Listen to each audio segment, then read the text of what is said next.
ഇവിടെ ഞാൻ പറയാൻ ഉദ്ദേശിക്കുന്നത്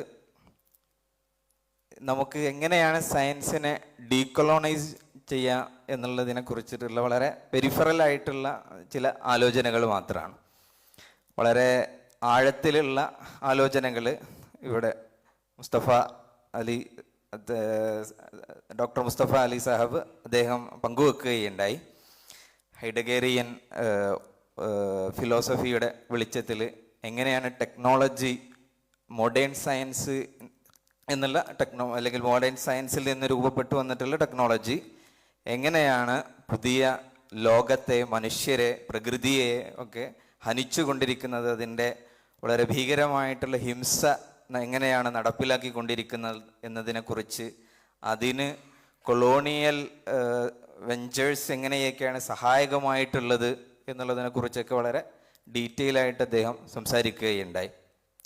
മാത്രമല്ല പുതിയ കാലത്ത് AI വളരെ ഗ്ലോറിഫൈ ചെയ്തുകൊണ്ട് എന്തോ ഒരു ലിബറേറ്റീവ് ആയിട്ടുള്ള ഒരു പ്രോമിസ് ആണ് എന്നുള്ള രീതിയിൽ AI അവതരിപ്പിക്കുന്നതിനെ ഒക്കെ വളരെ വിമർശനാത്മകമായി സമീപിക്കാൻ അദ്ദേഹം നമ്മെ ഉത്ബോധിപ്പിക്കുകയും ഉണ്ടായിട്ടുണ്ട്.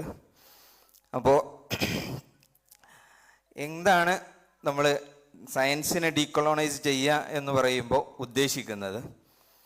സയൻസ് എന്ന് പറഞ്ഞു കഴിഞ്ഞാൽ പ്രകൃതിയെ കുറിച്ചിട്ടുള്ള ആലോചനകളാണ്.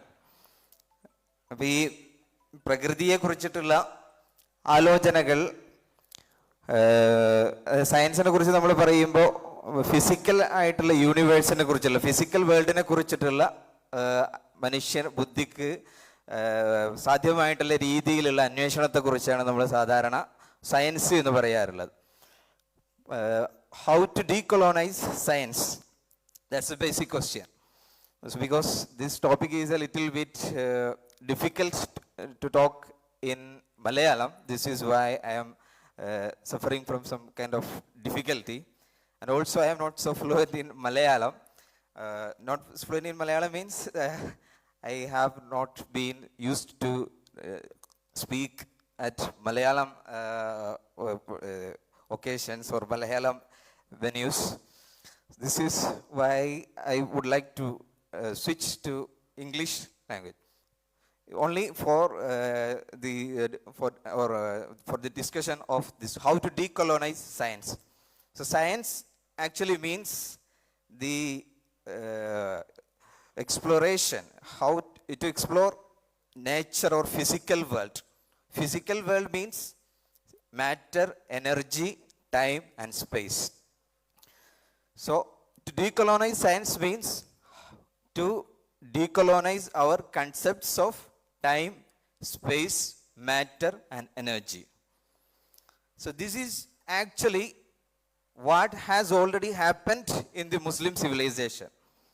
In the Muslim civilization, Kalam theologians or Kalam scientists, they have come up with their own understanding or their own theories of matter.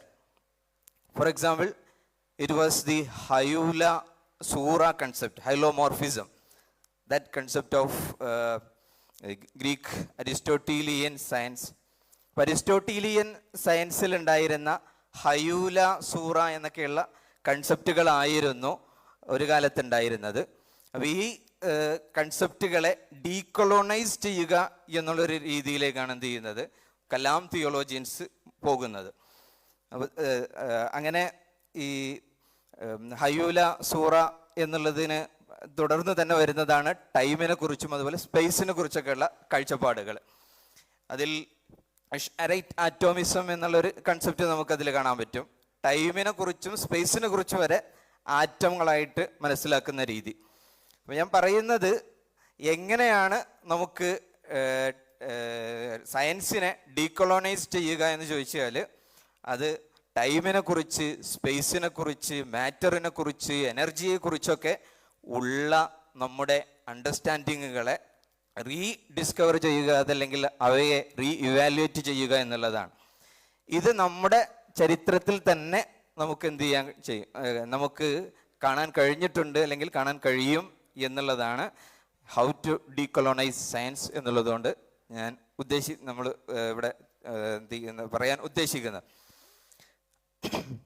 അപ്പോൾ ഈ ഒരു ഡീകൊളോണിയൽ തിങ്കറായിട്ടുള്ള എൻറിക് ദുസേൽ അദ്ദേഹത്തിൻ്റെ liberation the ethics of liberation എന്നുള്ള ഒരു വർക്കിൽ ടൈമിനെ ഡീകൊളോണൈസ് ചെയ്യുക എന്നുള്ളതാണ്.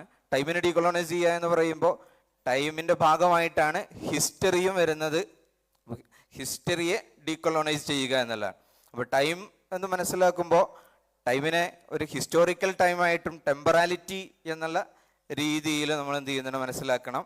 അതോടൊപ്പം തന്നെ ഒരു ഫിസിക്സിൻ്റെ ഭാഷയിൽ വരുന്ന ഫിസിക്കൽ റിയാലിറ്റി എന്നുള്ള രീതിയിൽ കൂടി അതിനെ ഡീകൊളോണൈസ് ചെയ്യേണ്ടതുണ്ട് എന്നുള്ളതാണ്. പൊതുവെ നമ്മുടെ ചർച്ചകൾ ഈ ടെമ്പറാലിറ്റിയുമായി ബന്ധപ്പെട്ടിട്ടുള്ള ഹിസ്റ്ററിയുമായി ബന്ധപ്പെട്ടിട്ടുള്ള ഡീകൊളോണൈസേഷനുകളിലാണ് കേന്ദ്രീകരിക്കാറുള്ളത്.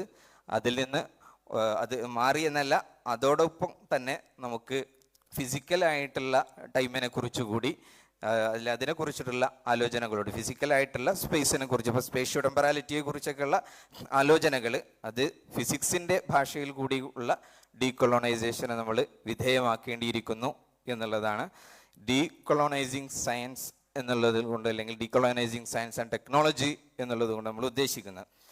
അപ്പോൾ പൊതുവെ ഈ ഒരു വിഷയത്തിൽ നമ്മൾ ഫ്രാൻസിസ് ബേക്കൻ്റെ മനുഷ്യന് ഈ ലോകത്ത് നൽകപ്പെട്ടിട്ടുള്ള അധികാരത്തെക്കുറിച്ച്, നോളജ് ഈസ് പവർ എന്നുള്ളൊരു ഡിക്റ്റം ആണ് സയൻസിനെ, മോഡേൺ സയൻസിന് മുന്നോട്ട് നയിച്ചിട്ടുള്ളത്.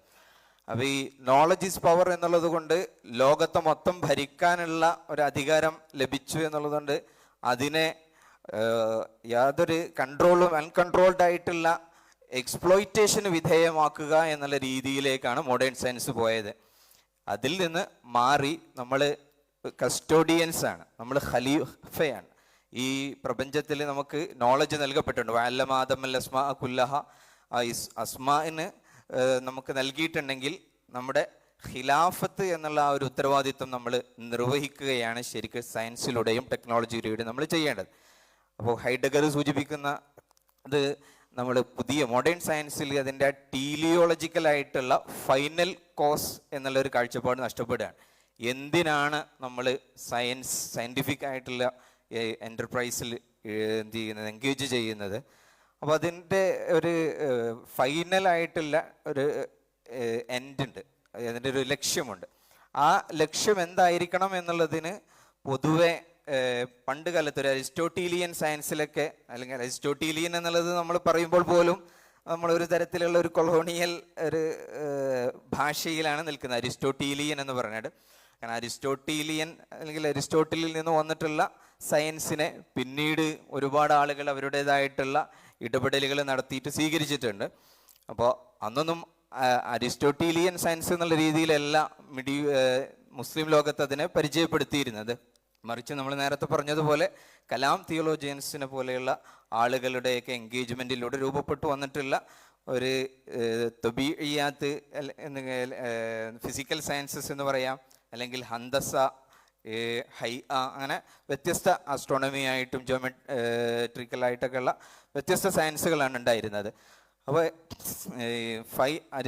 നമ്മുടെ സൗകര്യത്തിന് വേണ്ടി പറയുകയാണെന്നുണ്ടെങ്കിൽ അരിസ്റ്റോട്ടീലിയൻ സയൻസിലുണ്ടായിരുന്ന ഹൈഡഗർ പറയുന്നത് പോലെ അതിലുണ്ടായിരുന്ന ഈ ഫൈനൽ കോസ് എന്നുള്ള ടീലിയോളജിക്കലായിട്ടുള്ള കാഴ്ചപ്പാടിൽ നിന്ന് മാറി നിൽക്കുന്ന ഒരു സ്വഭാവമാണ് മോഡേൺ ടെക്നോളജിക്കും അതുപോലെ മോഡേൺ സയൻസിനൊക്കെ ഉണ്ടായിരുന്നത്.